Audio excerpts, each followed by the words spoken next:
So I want to start by offering you a free, no-tech life hack. And all it requires of you is this, that you change your posture for 2 minutes. But before I give it away, I want to ask you to right now do a little audit of your body and what you're doing with your body. So how many of you are sort of making yourselves smaller? Maybe you're hunching, crossing your legs, maybe wrapping your ankles. Sometimes we hold on to our arms like this. Sometimes we spread out. I see you. So I want you to pay attention to what you're doing right now. We're going to come back to that in a few minutes, and I'm hoping that if you sort of learn to tweak this a little bit, it could significantly change the way your life unfolds. So we're really fascinated with body language, and we're particularly interested in other people's body language. You know, we're interested in, like, you know, an awkward interaction, or a smile, or a contemptuous glance, or maybe a very awkward wink, or maybe even something like a handshake. Here they are arriving at number 10, and look at this lucky policeman gets to shake hands with the President of the United States.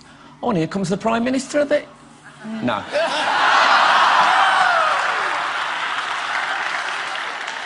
So a handshake, or the lack of a handshake, can have us talking for weeks and weeks and weeks, even the BBC and the New York Times.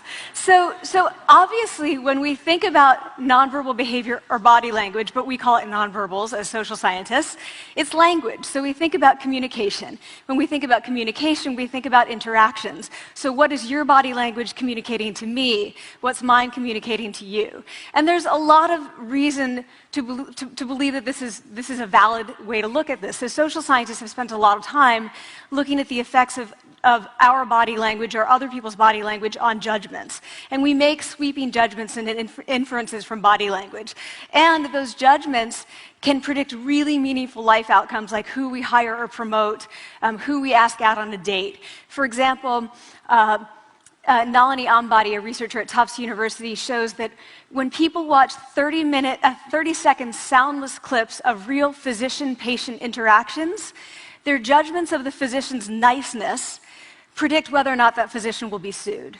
So it doesn't have to do so much with whether or not that physician was incompetent, but do we like that person and how they interacted?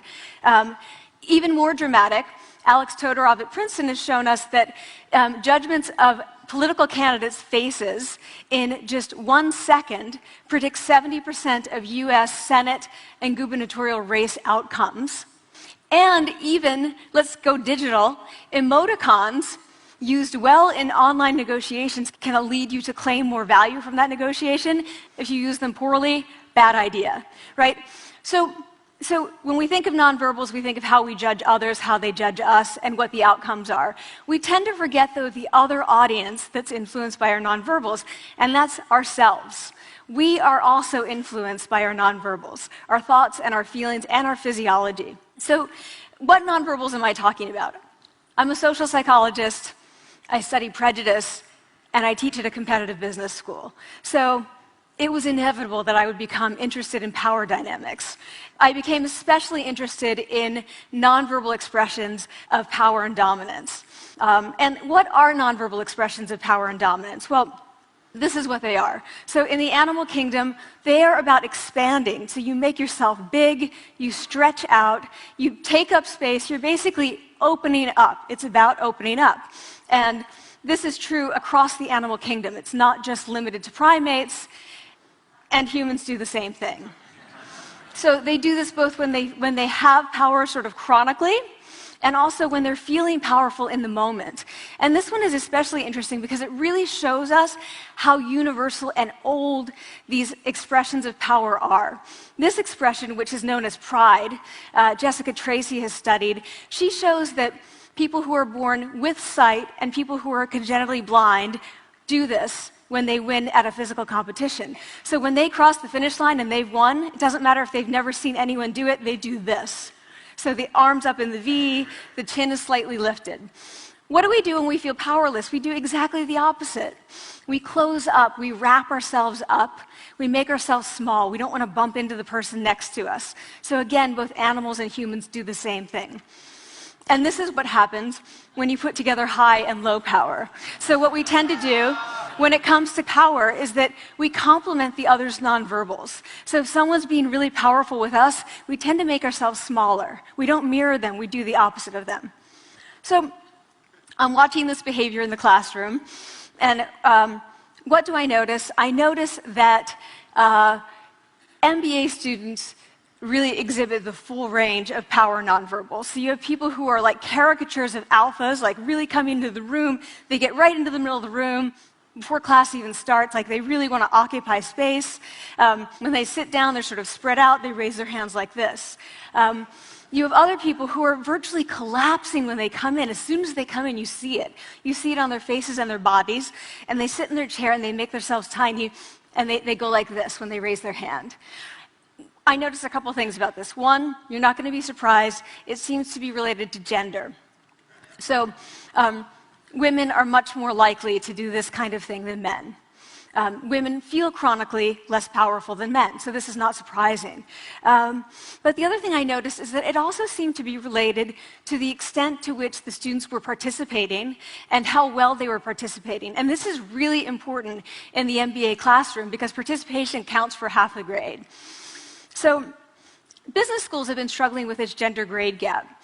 You get these equally qualified women and men coming in, and then you get these differences in grades, and it seems to be partly attributable to participation.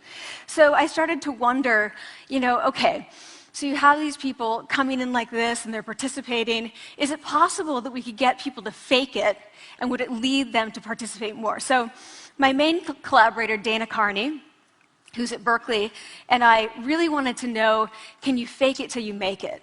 Like, can you do this just for a little while and actually experience a behavioral outcome that makes you seem more powerful? So we know that our nonverbals govern how other people think and feel about us. There's a lot of evidence, but our question really was, do our nonverbals govern how we think and feel about ourselves? There's some evidence that they do. So, for example, when we smile when we feel happy, but also when we're forced to smile by holding a pen in our teeth like this, it makes us feel happy. So it goes both ways. When it comes to power, it also goes both ways. So when you feel powerful, you're more likely to do this, but it's also possible that when you pretend to be powerful, you are more likely to actually feel powerful. So the second question really was, so we know that our minds change our bodies. Is it also true that our bodies change our minds? And when I say minds, in the case of the powerful, what am I talking about? So I'm talking about thoughts and feelings and the sort of physiological things that make up our thoughts and feelings. And in my case, that's hormones. I look at hormones. So what do the minds of the powerful versus the powerless look like? So powerful people tend to be, not surprisingly, more assertive and more confident, more optimistic. They actually feel that they're going to win even at games of chance. They also tend to be able to think more abstractly. So there are a lot of differences. They take more risks. There are a lot of differences between powerful and powerless people.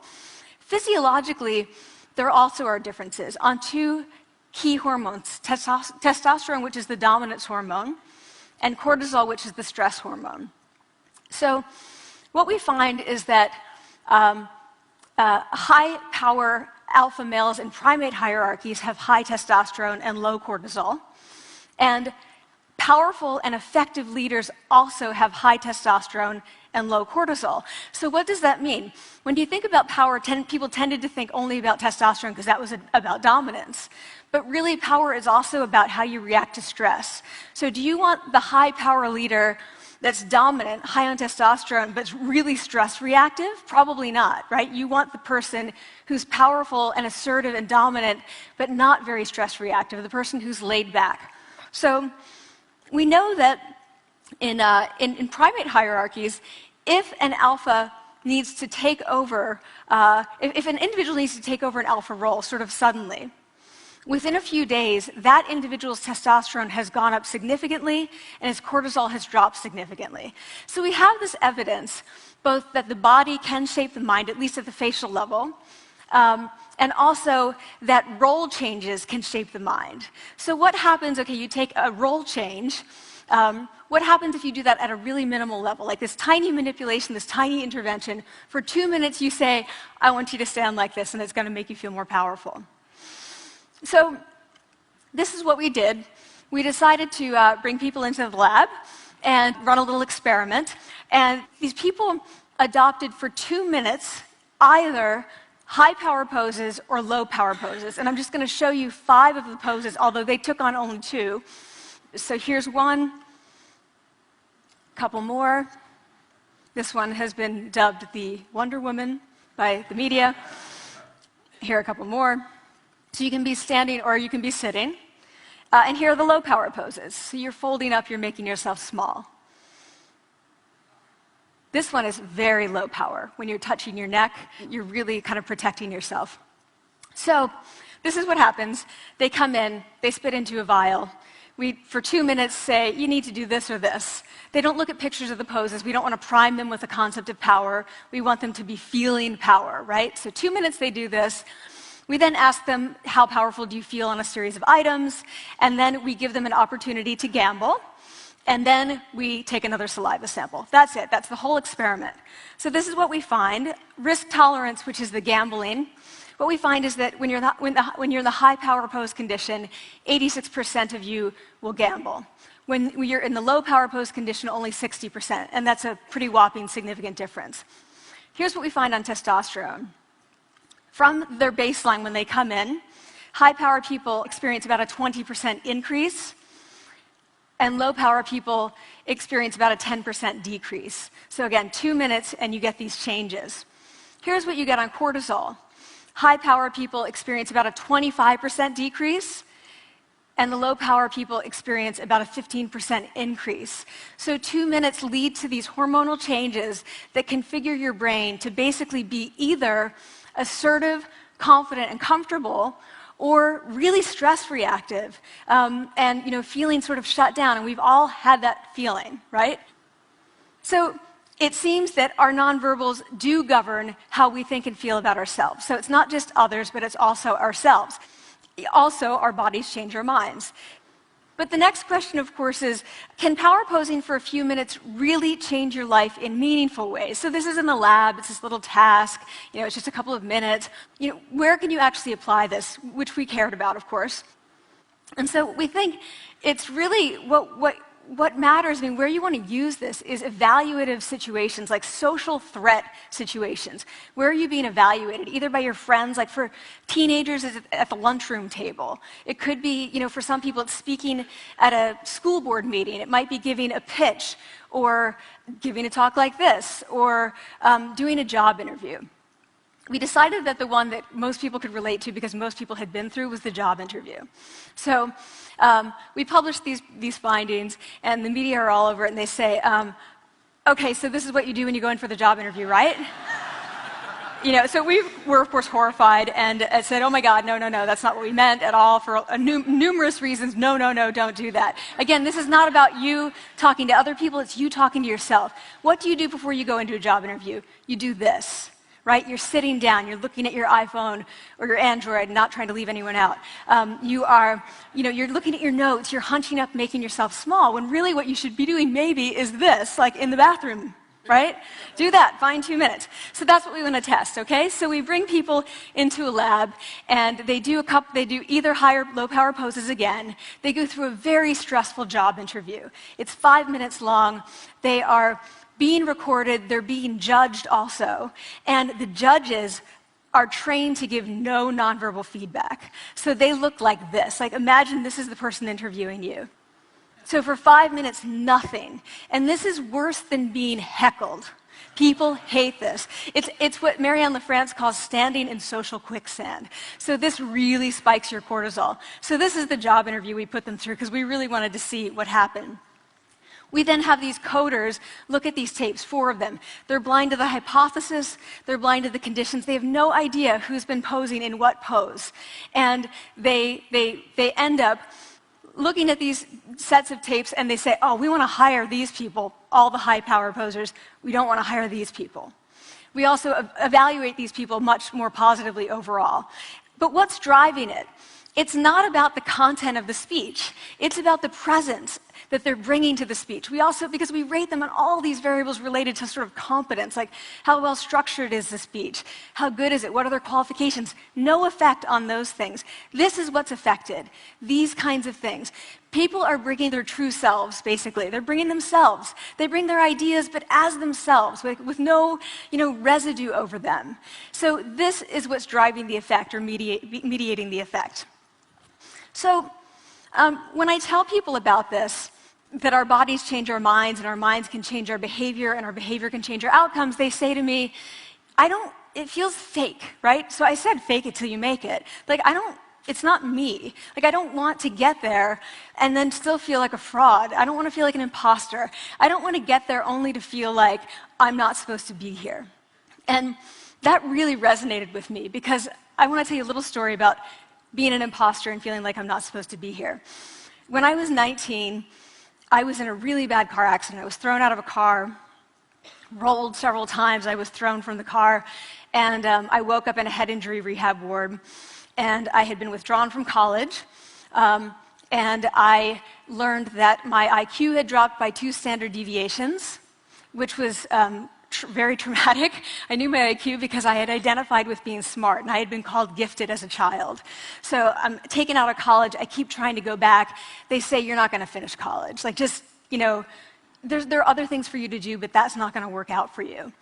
So I really struggled with this. And I have to say, having your identity taken from you, your core identity, and for me it was being smart, having that taken from you, there's nothing that leaves you feeling more powerless than that.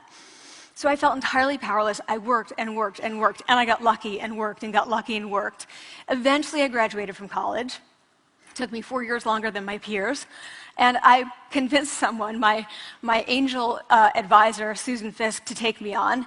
And so I ended up at Princeton, and I was like, I am not supposed to be here. I am an imposter. And the night before my first year talk, and the first year talk at Princeton is a 20-minute talk to 20 people. That's it. I was so afraid of being found out the next day that I called her and said, I'm quitting. She was like, you are not quitting, because I took a gamble on you and you're staying. You're going to stay, and this is what you're going to do. You're going to fake it.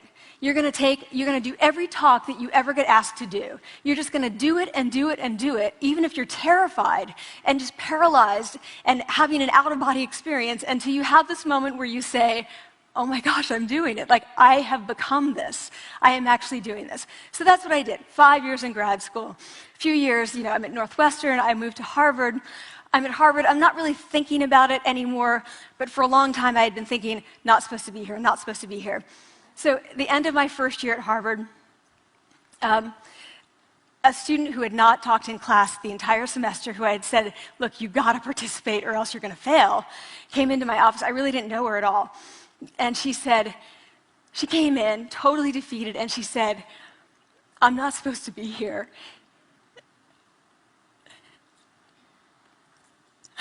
And that was the moment for me, because 2 things happened. One was that I realized, oh my gosh, I don't feel like that anymore. I don't feel that anymore, but she does, and I get that feeling. And the second was, she is supposed to be here.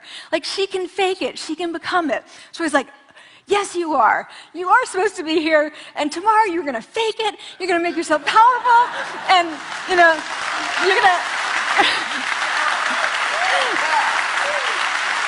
and you're going to go into the classroom, and you are going to give the best comment ever, And she gave the best comment ever, and people turned around, and they were like, oh my God, I didn't even notice her sitting there, She comes back to me months later, and I realized that she had not just faked it till she made it, she had actually faked it till she became it. So she had changed. And so I want to say to you, don't fake it till you make it. Fake it till you become it. It's not do it enough until you actually become it and internalize. The last thing I want to leave you with is this. Tiny tweaks can lead to big changes. So this is 2 minutes. 2 minutes, 2 minutes, 2 minutes. Before you go into the next stressful evaluative situation, For 2 minutes, try doing this in the elevator, in a bathroom stall, at your desk behind closed doors. That's what you want to do. Configure your brain to cope the best in that situation. Get your testosterone up, get your cortisol down. Don't leave that situation feeling like, oh, I didn't show them who I am. Leave that situation feeling like, oh, I really feel like I got to say who I am and show who I am. So I want to ask you first, both to try power posing, and also I want to ask you to share the science, because this is simple. I don't have ego involved in this. Give it away. Share it with people, because the people who can use it the most are the ones with no resources and no technology and no status and no power. Give it to them, because they can do it in private. They need their bodies, privacy, and 2 minutes, and it can significantly change the outcomes of their life. Thank you.